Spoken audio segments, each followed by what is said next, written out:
So we're going to start off with the icebreaker at 10, which most of it's run by our wonderful Mike and Everett. We have Rachel and Chris Lopez telling their stories, kind of like how we talked about last night, where we want to give you examples of telling your story and how important your story can be to others.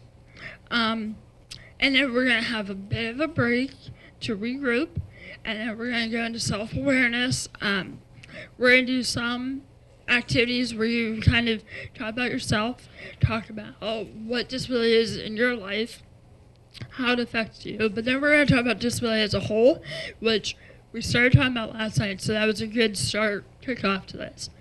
Then we are doing disability timeline to talk about the history of the disability community, and then we are going to, I think, have dinner. Is that right? Oh, leadership. Then we do a leadership activity, where we're going to talk more about what is it to be a leader, and we are going to talk to you more about laying out your story that you guys are going to hopefully tell tomorrow. And so once again, throughout all of this, each of us, after we present a section, we're going to discuss how we discussed our section, why it's important, and how you guys can do it, so that later on you guys can use this information to facilitate other leadership development programs. I think what Josie is talking about too is we are, Josie's how old now? 28 years old, okay? We are, and I am 27. Chris is 12 or 19. Rachel 2. Okay, so Chris and Rachel are kind of like in there, like, Mike, how old are you? Like 35? 35. No, seriously, how old are you? 26? 26. Okay, so me, Josie, and Mike are on the end of this whole youth leadership thing, okay? We are getting to be too old, which is kind of scary for me to say, but it's true. So I think Josie has kind of done this project or tried to make this so that we can hand this kind of stuff off to youth who are ready. Rachel at 22 is like right there in the middle of her, I guess, prime of her youth leadership career, okay? So, I mean, she can go out and teach and talk to people, all right, and understand that. So this is what we're trying to do. You have a hand up? Can you take that back table out? We're asking the hotel people. That'd be awesome. Please. Thank you. But I think that's why she's trying to do this, and I know the PYLN is also doing that, trying to find ways to get new people to do what we do. Because, like I said, I was here since 2006. Josie's been doing this since 2005. Chris has been here 3 years. Rachel's been here a million years. So we need some new people who can go and do this. So we hope to teach you and learn. So if you have a question, please ask what it's like, all right? Because this is going to look really cool. You might be like, this is awesome. I want to do this. But we hope to give you some reality to also doing this. Actually, Chris brought up a good point last night. And have you guys gotten the ginormous binders? Have they gotten the binders? No? All right. You guys are all going to get ginormous binders that have this toolkit of information on different topics. It's online. As Elaine found out, there's a lot of information. And this toolkit was developed for you guys and people like you to say, hey, I need to go talk to a high school about graduating and going to college. All right, for example, this toolkit can allow you to pick up and open to transition to college, transition to employment, healthcare, wellness, and you can find PowerPoints on 12 different topics. We will go over them, activities on all of them, policy papers, so that you are not on your own. And Chris and Rachel, I think all of us, were thrown into this without a whole lot of tools to be able to do these presentations on our own. And so now, hopefully, you guys, along with other youth, can use this toolkit and be prepared and not struggling to find information that other young adults have put together. Now we're going to do an icebreaker, guys. We did one yesterday. Parents, I think it's time for you to leave again. Bye-bye, Mom. We would love a projector. Thank you so much. So, parents, you are welcome back in at 11:15. You'll get put in places like this where they just throw you in places and you're like, okay, now what do I say? But my story's a little bit different. I mean, I don't have a disability you can see, and many of you guys have learning disabilities, and that's what I've got. And a lot of the times, learning disabilities are things that, or hidden disabilities are the things that people don't always know that they need accommodations for.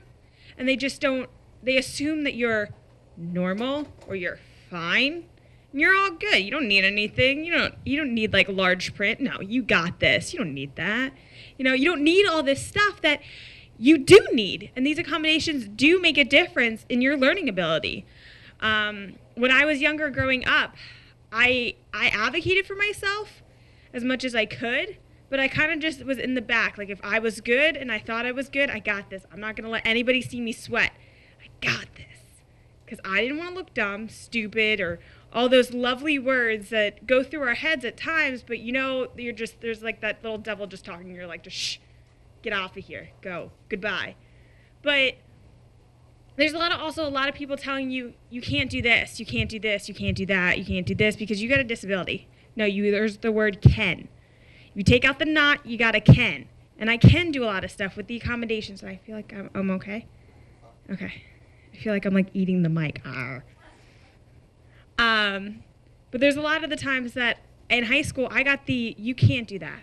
I wanted to be a teacher, and that was my dream I was the kid that took home like the little extra papers from like elementary school and taught them to my dolls because I thought I was cool. And I was the one signing homework assignments like, you're going to do page 25, questions 1 to 3, odds, okay? And then the next day I'd be like, let's take out your homework.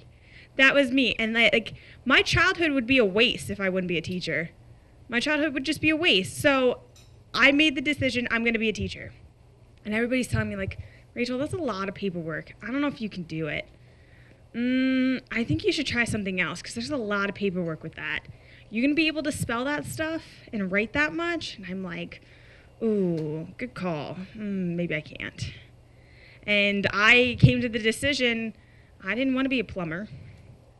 And I didn't want to do anything that didn't involve kids and working with people because I would pull my hair out being an accountant, sitting behind a desk working with numbers all day. I love numbers to the end of time, but I could not sit behind a desk and just waste away with no people contact at all because I'd die. I would die. So I basically made the decision, nope, you guys are wrong. I'm going to do this. But it also took me seeing somebody else like me, like in my shoes, doing what I wanted to do. We had a young lady on our board that was named Tammy, and she actually had a worse learning disability than I did. She had dyslexia worse than I did. I'm not even diagnosed with it, but she had more than I did. And I was like, she's a kindergarten teacher. What do you mean? If she can do it, why can't I do it? So you guys are going to go out and do these things like this, and you're going to change somebody's life with your story. No matter if you try to or not, the little things you say are just somebody's going to be like, whoa, that's me. And they're going to be like, whoa, I can do that too. B-Stick hated us at first. And then he didn't like us. He sat in the back of the room. Okay, he is Chris. The first time we went on the train, I brought beef sticks along. He didn't want the beef sticks, so I made his nickname Beef Stick because he wouldn't take my beef sticks. And then Mike forced him to eat one. So his nickname from now on is Beef Stick because he wouldn't eat my beef sticks. But I'm talking. But like before he heard my story and before I got up and spoke, he was in the back of the room like, I'm not doing anything. End of discussion. Like, you're not going to get me to talk. You're not going to get me to look at you. I'm going to look down at my phone. That's it. And I told my story, and it empowered him.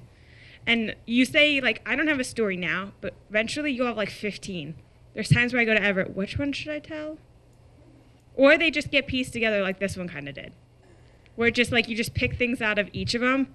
Like there's a story with my mom and not telling her off in a nice way that I want to do this. And then there's a bunch of different ones, but somehow your story is going to reach somebody else. And it's going to bring something out in them that they didn't know before. Would you like this? And I think, guys, the cool part is that the stories come from your life. So it's not like you have to wake up in a day and be like, I'm going to go make a story today. Stuff just happens. And you're like, wait a minute. When you start doing this stuff, you're like, that's a story. I can tell that story. I can use that story. I can use that story to empower other people. And it's kind of weird because you're like, when you get in that mindset, like Rachel said, because she's be like, I don't even know what to say. Like, all I do is like go to school and like I come home and that's all, and I go to work. That's all I do. I'm like, yeah, but what happens? She's like, oh yeah, I can tell this and that, and I can do this. So it does just kind of happen naturally. Once you start to get in that mindset of doing this sort of thing, it just kind of happens to you. And then you'll be able to tell stories. And it's fun to tell them because it's about you. So it's really, really easy.